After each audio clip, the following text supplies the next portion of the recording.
Bridget Jones' Baby. The film starts with Bridget Jones, Renée Zellweger, sitting in her apartment listening to All by Myself while holding a birthday cupcake. She is turning 43 and she finds herself alone. Instead of moping, she changes the song to jump around and starts getting funky. Bridget details how her birthday really began. First, she gets a phone call from her mom Pamela, Gemma Jones, that now that she is in her early 40s, her time to have a baby is running out. She goes to a church to the funeral of her former lover Daniel Cleaver, Hugh Grant. A number of his former girlfriends are in attendance as well. As she sits with her friends, Bridget spots Mark Darcy, Colin Firth, with his new wife Camilla, and I Scott.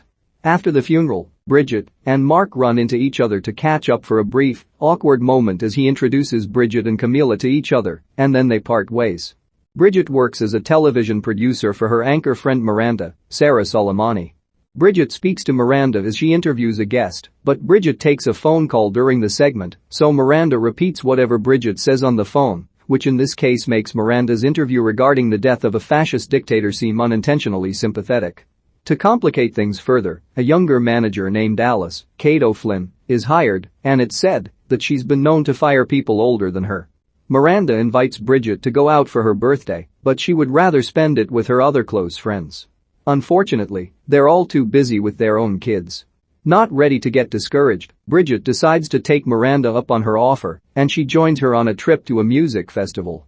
When they arrive, Miranda tells Bridget to sleep with the first man she meets. Bridget falls face first in the mud, and she meets a handsome stranger named Jack Quant, Patrick Dempsey, who helps her on her feet. At night, Bridget and Miranda get drunk and bump into Ed Sheeran to take a picture for them, though he initially thinks they want one with him, but they don't even recognize him at first. They later attend his concert, with Miranda rolling around in a giant hamster ball. Bridget stumbles into a yurt that she thinks is hers and Miranda's, but it's Jack's. After some flirtation, they have sex.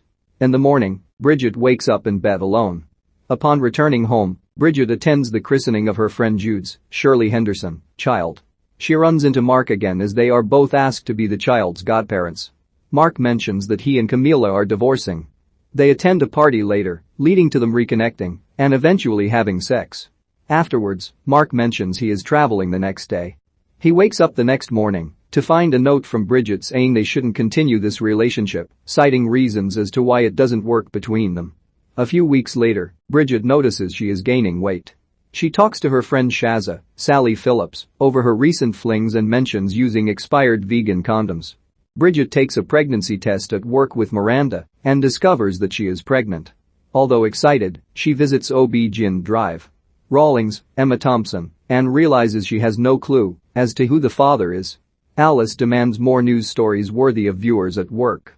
When Miranda discovers that Jack is a billionaire mogul that created a successful dating site, Quantify Love, she tells Bridget and plans to have him on the show as a guest, but also to try and sneak a hair sample off the man to use in a DNA test. Jack appears on the show, thinking he's there to talk about his book and algorithms on finding love, but the ladies try to keep him on interesting topics, which makes the interview come off clumsy. After the show, Bridget and Jack meet again, with her admitting that she is pregnant, but never mentioning that the baby could also belong to Mark. Luckily, Bridget manages to get some hair from Jack taken by the stylist. Bridget talks to her dad Colin, Jim Broadbent, about her situation. She apologizes for putting herself in this predicament, but Colin is very understanding. Bridget goes to find Mark in a courthouse as he is representing a group of women in a highly publicized case. Later, she tells Mark about her pregnancy, but she fails to mention Jack, so Mark thinks the baby is his as well. Jack starts to get involved in Bridget's life as he tries to support what he thinks is his baby. She also decides not to do the DNA test right away as she worries she may suffer a miscarriage. She even makes Dr. Rawlings to do appointments twice with both possible fathers to keep stringing them along. Bridget's job holds an event to introduce new things in their work. She invites Jack but is surprised when Mark shows up as well. Bridget's presentation turns into a disaster when they record men mooning the camera, and the show suffers technical difficulties. After this, Mark and Jack end up meeting and get on as they admire each other's work, but Bridget is forced to admit to both men over dinner that they are potential fathers to her child, and she doesn't know who the legitimate father is. Jack doesn't seem to have a problem with this, but Mark leaves the restaurant feeling upset.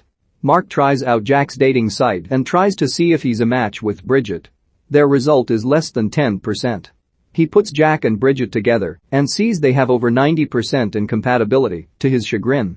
Over the next few months, Jack and Mark help Bridget out however they can as her pregnancy moves along, such as attending a prenatal class where both men are mistaken as a gay couple with Bridget as their surrogate.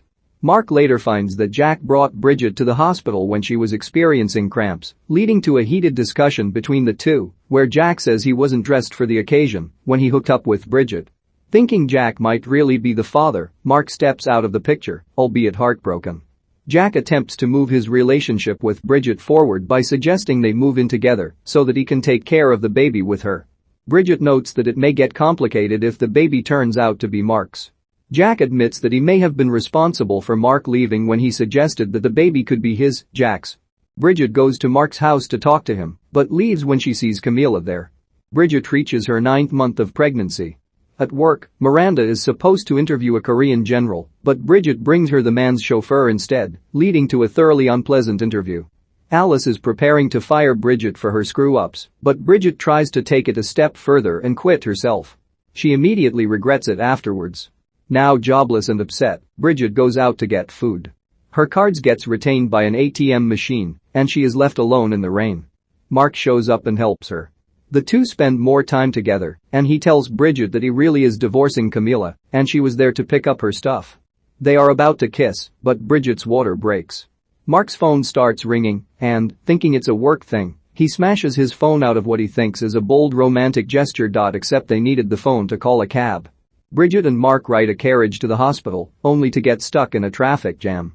Mark decides to carry Bridget to the hospital since the contractions are making walking difficult, but he starts to get tired because Bridget is so heavy.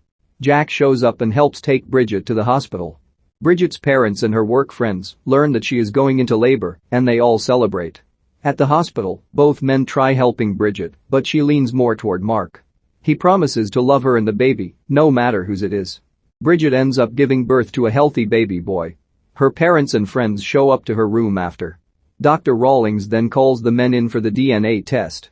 They wish each other good luck. A year later, Bridget is getting married. As she walks up to the altar, Jack steps out with Bridget's son, William. It turns out she is really marrying Mark, and the baby is his. They all head on to the reception afterwards, with Bridget now feeling more fulfilled with her life. The final shot shows a newspaper headline that states that Daniel Cleaver is, in fact, alive.